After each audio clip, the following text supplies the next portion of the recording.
decontaminated environment. And I did a NATO mission, so all the Northern Alliance countries, got together and we were all demonstrating on each other, how we decontaminated people who, there'd been a dirty bomb, so a load of alpha and beta particles were there, and how we'd go through a decontamination phase. And I remember I flew out to Dusseldorf in Germany, and I was getting ready to go on a stage and show everybody how we, the British, dealt with it. And before I went up, the Americans went up, and they took this big bag, which was like a big a duffel bag, and it had a low pressure hose coming out of it. They had a cylinder of nitrogen, and they got on the dais and they put it down and they clipped in the hose and they pulled the ripcord, and out of nowhere this big decontamination shower popped up, and they then took the low pressure hose and clipped it into the detergent source, and they took people through, and through just displacement of pressure they hosed them down and decontaminated them and took them through quite a complicated decontamination process. 50% of me was looking at this with my sergeant next to me, thinking, this is amazing, this is one of the best pieces of engineering I've ever seen. However, the other 50% of me was thinking, oh God, no, I'm about to go up myself now. And the Americans finished and went off. And then I went up with my sergeants and I showed them how we, the British, did it. And we got a victim, and we took them through a decontamination process. And we got a bucket of fairy liquid, detergent, and toilet brushes. And we dipped the toilet brushes in and we scrubbed them down, to scrub off all the detergent. And then afterwards, we threw Fuller's Earth out, which was kitty litter, what a cat pees on, an absorbent. And what I remember more than anything was the look of pity from other people.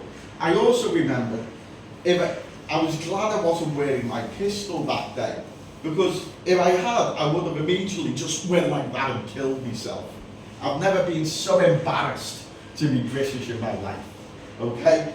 And it was a great example to me. It doesn't matter what your plan is. If you haven't got the right people and the right equipment, you can't implement it. And those are things you need to sort out before people are bleeding on the floor. And that's one of the responsibilities of a good superintendent and a manager, to look at the plan and say, it's great on paper, cannot be applied in practice. So those are flags we need to flag up before people are bleeding on the ground. By the time people are bleeding on the ground, it's too late. So it is the most important element of dealing with casualties. How you respond to the incident, very important. We very often call this the 3 C's, command, control, and communication. Out of those 3 C's, which is the most important? Communication. You must be able to communicate. You must.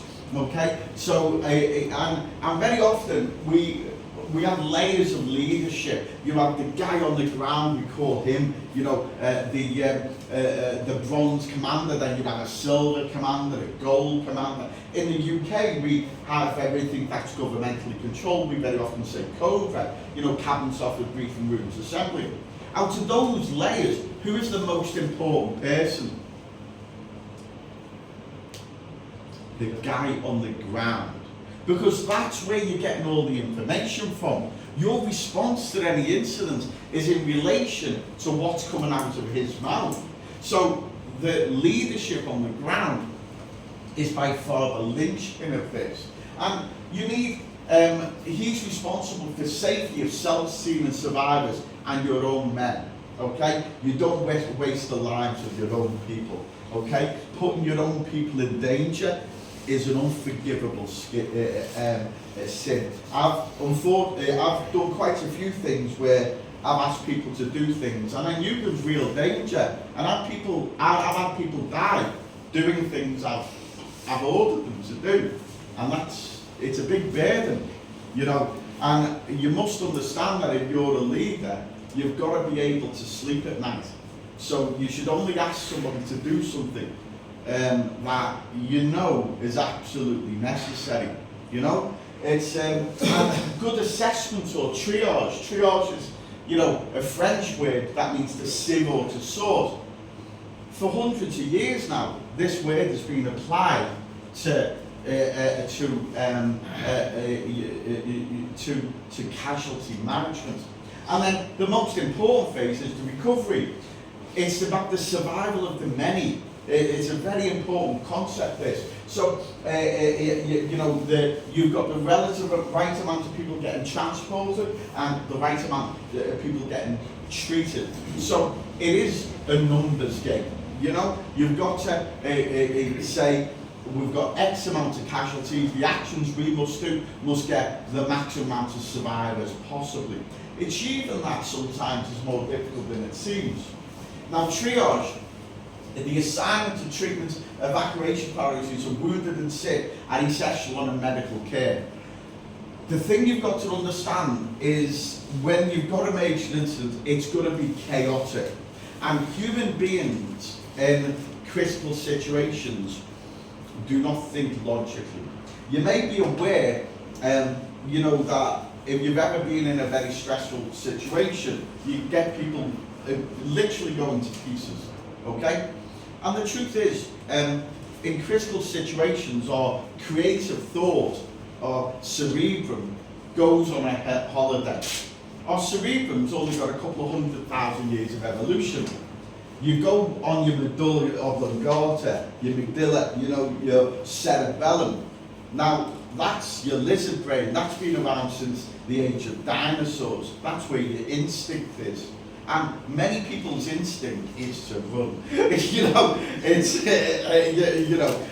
But what you've got to be as a good medic, your instinct needs to be A, B, C, D, E. Your actions as a medic must be instinctual. If you're thinking about what you're doing, you probably haven't been a medic long enough. Your actions need to be instinctual, and that is really important, because if you have got major incidents, this is in the immediate aftermath of a bomb in Belgium. Listen to several people saying it's okay. It's okay. It's not okay. What it was? A job, or was it a terrorist?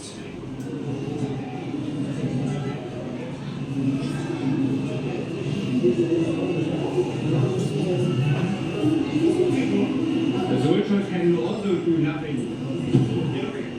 So, greatly chaotic situation. Just out of interest, in an incident like that, where would you run? Where would you go to? Of course, you immediately go to the exit. Good or bad decision? Well, if it's a terrorist attack, there's a secondary device going to blow up 5 minutes later by the exit. Yeah? Where your instinct is to run to the exit, and if it's a terrorist incident, that's the next place to blow up.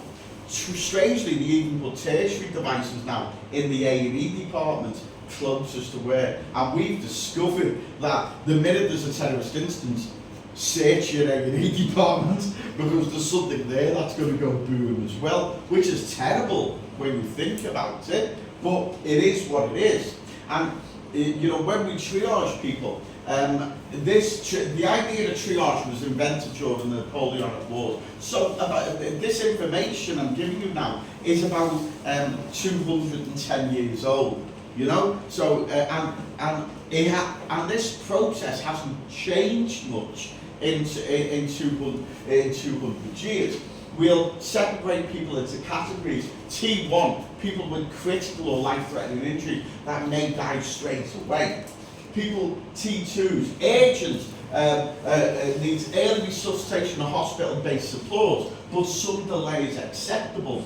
T3 is, these are called the walking wounded. You require treatment, but where longer delays acceptable. This does not mean these people do not have significant injuries. It just means that they're not going to get worse. I remember, a guy walked towards me in Afghanistan, and in his left hand, he was carrying his right arm. Okay, and he managed to successfully put an arterial tourniquet on his own arm. And well done. You know, his buddies had bandaged him. I remember sitting in the back of the helicopter, and I had to tell him off in the back of the helicopter because he was leaning across the cabin and he was slapping his friends in the face with his severed hand. And I said, stop that, that's very bad, it's very funny, but you shouldn't do that. You know, and I remember when we got to the field hospital, the commanding officer, the colonel, approached me and said, Captain Hughes, the Marine carrying his own arm, you triaged as T3. He said, yes, sir, I did. And he said, he was carrying his own arm. And I said, was he walking when he carried it, sir? And he went, yes. And I said, well, that makes him a T3, doesn't it? And he just went, oh, that's an aggressive use of the triaging system. You know, but my kind of point is, it doesn't mean you haven't got significant injuries. And there's another triage category that we use, dead. Why would we triage somebody as dead?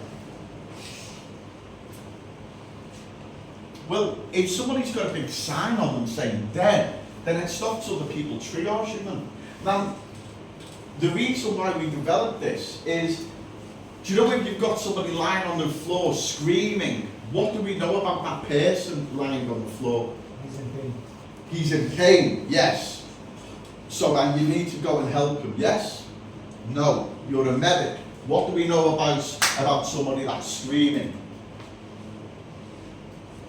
Why is Well, how's his airway? He's screaming, how's his airway? It's intact, he's got the ability to scream. How's his breathing if he's screaming really loud? You need a good set of lungs to scream really loud, don't you? How is he cardiovascularly if he's screaming? Well, he's got at least 80 millimetres of mercury perfusion to his brain because he realises the situation is bad. How's his neurology if he's screaming? He's either alert or responding to voice, isn't he? What do we do for this man?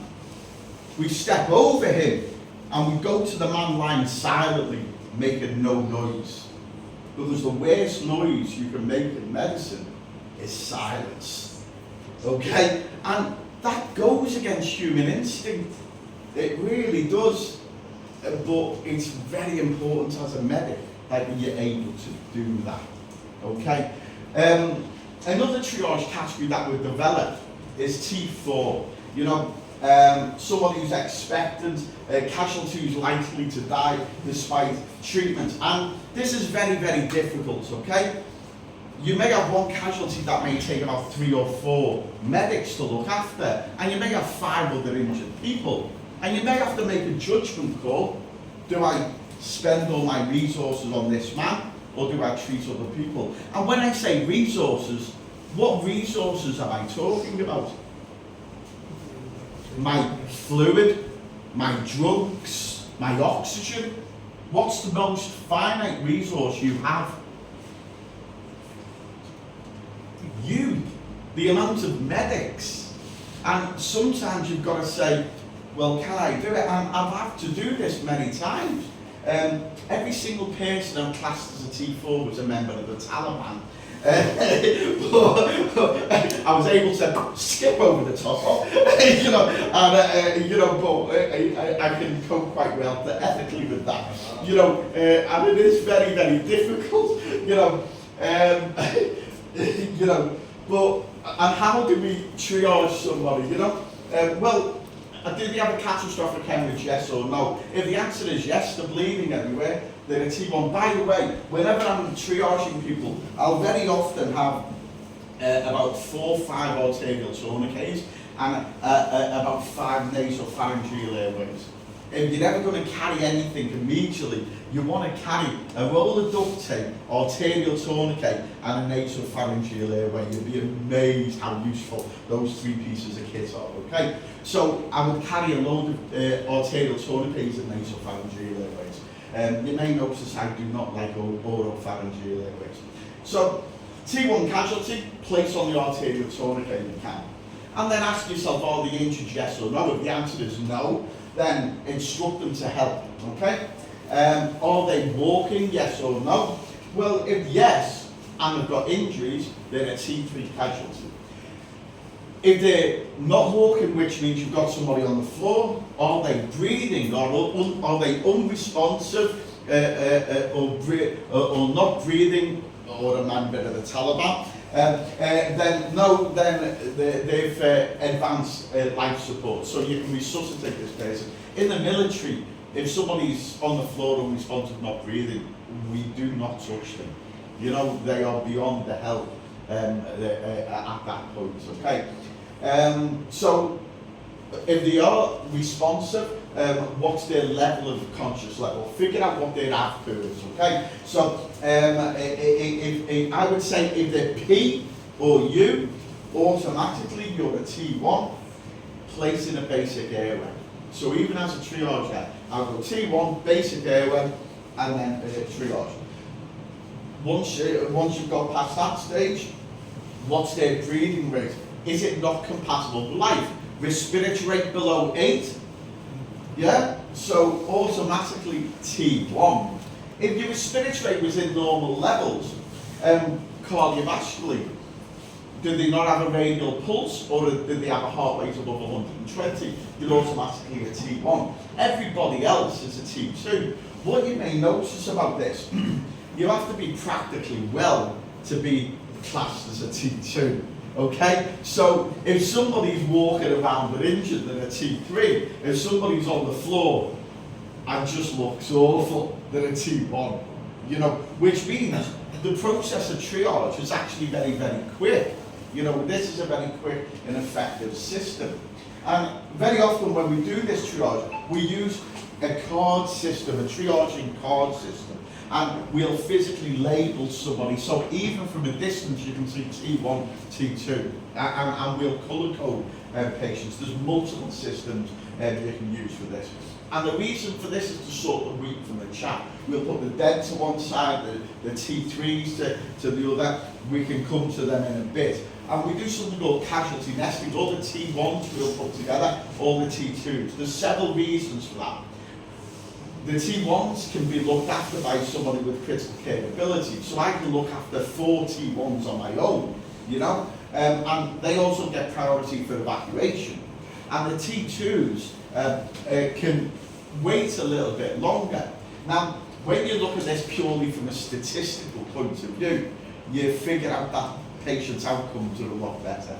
You just realise that in any given incident, your casualty survival rate increases by using this process. So it's time honoured and it works very well. And we've always got to remember the golden hour, you know, and Carney gave a great lecture about this. Very often, I love the ATLS system, but you've got to remember it's got a built-in Achilles heel. It will find anything that's going to kill you right now. Yeah, it's great. We treat somebody with a massive heart attack or stroke, A, B, C, D, E, massive hemorrhage, A, B, C, D, E. You know, any condition, A, B, C, D, E, do the same. And it's great. It will find anything that's going to kill you right now. But after that hour, the death rates go up and up, which is why the importance of the tertiary survey. Taking that deep breath and say, now let's look properly on the patient. Okay? And remember, when we talk about the golden hour, well, the most important part of the golden hour is what you do right now, the start of it. And we very often call that the platinum 5 minutes. What things will we do in the first 5 minutes of care? What's really important to sort out as soon as you see a casualty? What's he suffering from? What's the main? And how are you going to assess them? What's tattooed on your brain? The ATLS system will follow that, check everything on it. What's everything? Primary, secondary. And what's the secondary survey? Shout it out. A, B, C, D, E. Yes. So it must be instinctual, because when somebody's bleeding on the ground, don't try and think clever. You're not going to be able to. Stick to your training. Rapid airway maintenance and spinal immobilization. Oxygenation with appropriate breathing support. Bleeding control, early vascular access, fluid administration. Do you know, if I get a patient off another medic and they say I've done a secondary survey, I expect this. This is, I expect a nasopharyngeal airway, I expect high flow oxygen, I expect the minimum of 2 cannulas with IV fluid. It's an expectation, you know? It's the bare minimum of what you do for everybody. Good neurological support and everything else. Look at the abdomen, look at the pelvis, look at the arms, look at the legs, look at the back. And if you've done all that, your patient will survive for an hour.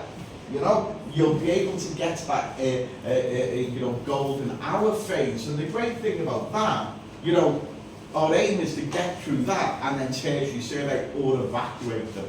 You know, you can start planning the disposal of the casualty. And your key priorities are to be knowledgeable, work quickly and efficiently, have good leadership, establish priorities and improvise when necessary, and remember your ABCDEs. Does that make sense? Ultimately, what do you want to do with every casualty? What would you like to do with every casualty you get when you're offshore? Help them in the best possible way. Be honest. To You be want it honest, just we to don't go want to away. have Yeah. You want to. So every casualty, you want to send away, and you know when you want to make every we call this the SET principle. Okay, you want to make every casualty somebody else's problem. Okay, so you want to get them away from you as quick as physically possible, which means you've got to be able to give a good handover. Okay, you need to give a good medical handover, and you need to be able to give a short, rapid medical handover. And you've seen an example of that before in the field hospital. And very often, what we'll do is a short mnemonic. We call it the missed handover.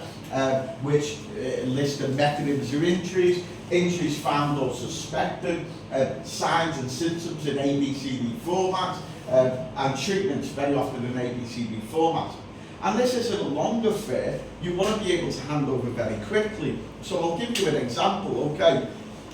Right, I give you one T1 casualty. He's got injuries of unknown origin. He has a catastrophic hemorrhage to his right thigh.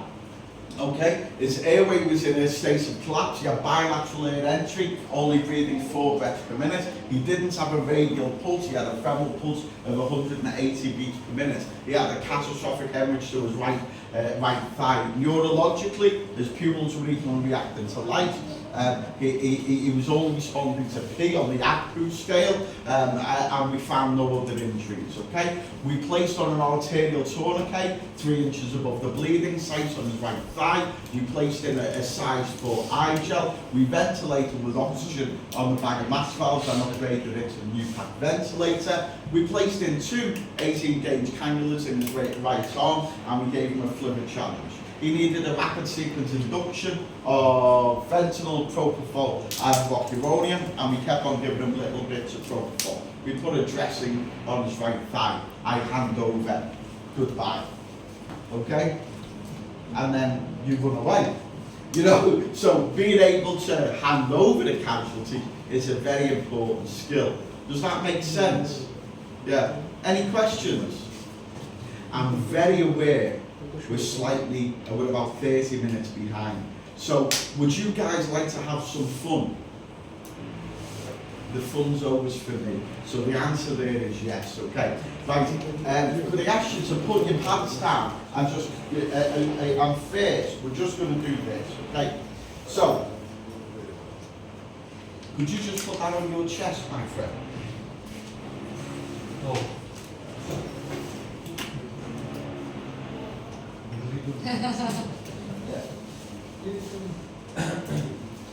What was your role yesterday in the scenario? Your circulation, well that's you today. What was your role yesterday? Airway assistant, that's you today. What was your role yesterday? What was your role yesterday? What?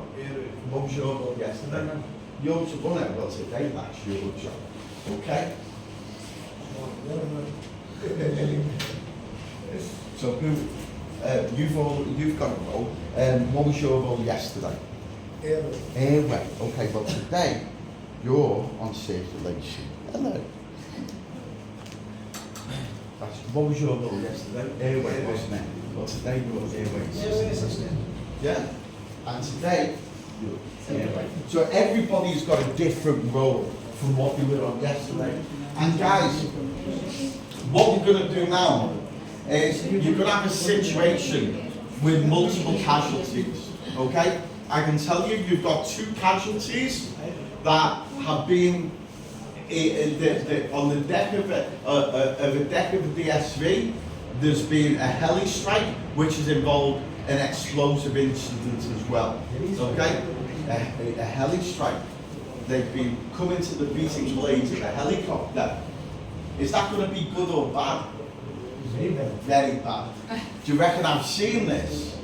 A couple of times. I've personally been in 2 helicopter crashes. I fucking hate helicopters. Okay, so obviously you may have people with multiple injuries. Is it important that you get very good leadership? It is. For the purpose of the exercise, you're the leader. Okay, and you have 2 teams. Yeah, and luckily you have access to a doctor, and I'm going to be the doctor on it, but I'm a bit of an arsehole. I'll only speak to you. So, just out of interest, you know, if you get a guy who's gurgling and probably needs intubation, can you intubate him without drugs? No. Who's the only person you can intubate without drugs? The dead person. So remember, in the exercise, if you may need to intubate the patient, you will probably need to give drugs. Now, to give the drugs, what form of vascular access would you like to use? What do you have available? So you've got intravenous or intraosseous, true or false? Which would you like to use in a critical incident? The introverts. Maybe intraosseous, maybe vapid, okay. Would you give fluids? Why would you want to get vascular access as soon as possible? You may have to give drugs, mightn't you? Okay, so remember, your approach to this is very important. Okay, so what we're going to do, guys, is you're going to have a couple of minutes of time to prepare. Okay, and then we're going to start the incident. Are you guys happy with that? Yeah. So okay, just come with me, or come with us. So repeat the scenario.